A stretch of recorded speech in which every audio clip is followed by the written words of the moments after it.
Greetings, listeners, and welcome again to another YouTube class. And for today, we'll be talking about another phylum in the animal kingdom that is called the Echinodermata. Echinodermata, Echinodermata depends on how you pronounce it. So this is a phylum in the animal kingdom, and I hope you still remember that we have been talking about all the phyla in the animal kingdom. We've talked about the protozoa, we've talked about the porifera, we've talked about the cnidaria, platyhelminths, nematoda, then annelida, mollusca, arthropoda, then this echinodermata, which we want to talk about now. Then, of course, the characteristics of this group of organisms are written as follows. The first one is that they are radially symmetrical. That's the first characteristic. Members of this group are radially symmetrical. However, the larval stage is bilaterally symmetrical. So we are going to see or discover that in members of this group, you discover that the adult worm or the adult organism is a kind of pentaradial, pentaradial symmetrical. Of course, you know that once we talk about radial symmetry, that means that the body of this organism has a kind of body pattern that can be divided more than two in more than two planes to form multiple parts that can be divided into multiple parts through more than two planes.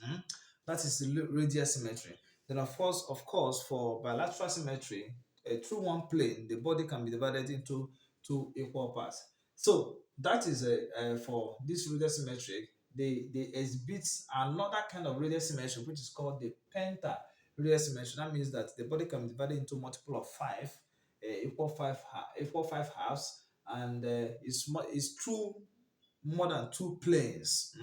That is what differentiates the radial symmetry and the bilateral symmetry. So while the larval stage is bilateral symmetrical, the adult stage is radially symmetrical. Then, of course, they have what is called the tube feet. This tube feet is just like a small flexible hollow appendage that is found on the underside of echinoderms.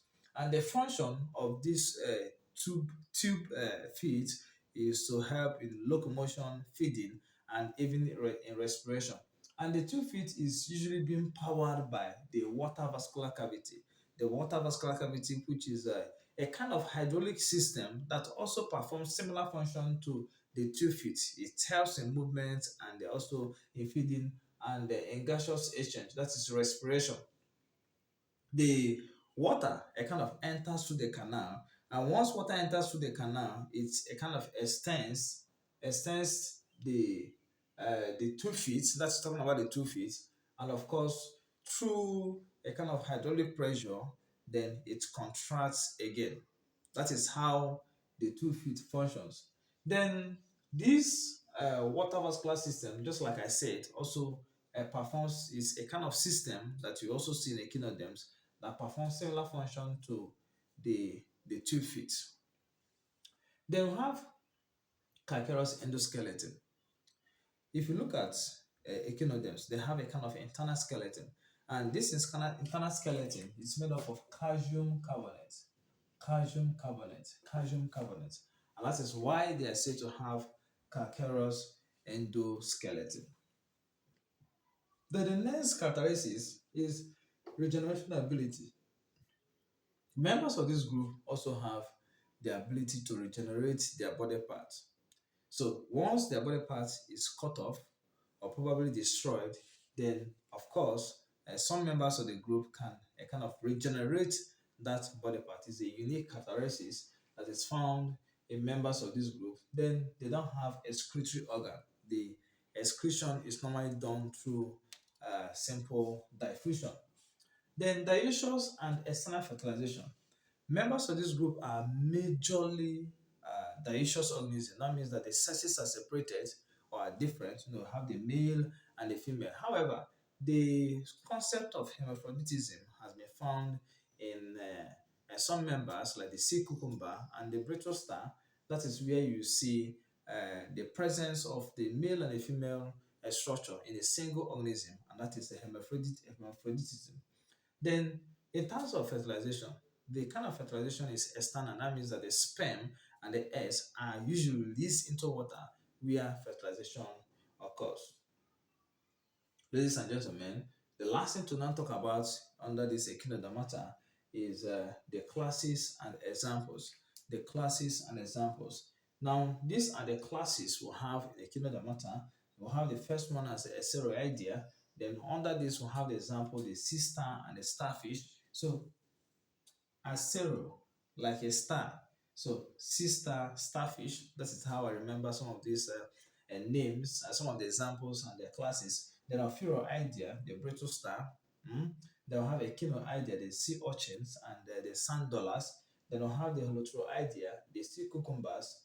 And the last one is the idea, which is the sea lilies. So these are some of the classes. So once you have known these examples, sorry, these characteristics and these examples, I think you're good to go, or you've had an overview or a little knowledge.